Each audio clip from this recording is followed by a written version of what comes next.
السلام علیکم. ستړي مشئ. له تحصیلي ډګره لنډو خبرونو ته ښه راغلاست. د لوړو زده کړو وزارت له لوري د لغمان پوهنتون کمپیوټر لیب فعالولو لپاره یاد پوهنتون ته د شاوخوا 4.5 میلیونه افغانیو په ارزښت 50 پایي کمپیوټرونه، میزونه او چوکۍ ورکړل شوې.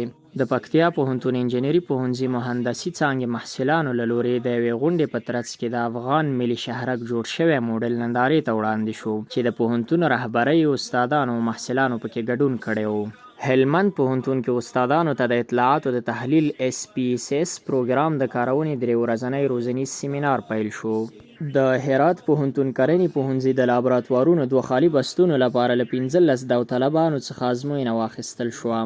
او د کابل ښوونې او روزنې پوهنتون علمي شورا غونډه ترسره شوه چې د ظرفیت لوړاوي په سیمینارونو او ورکشاپونو دایرولو، د عمومي کتابتون او 9 ګونه پوهنځیو کتابتونونو او لابراتوارونو مجهز کولو، د کیفیت لوړاوي او نور متفرقه موضوعاتو اړوند پکې بحث وشو.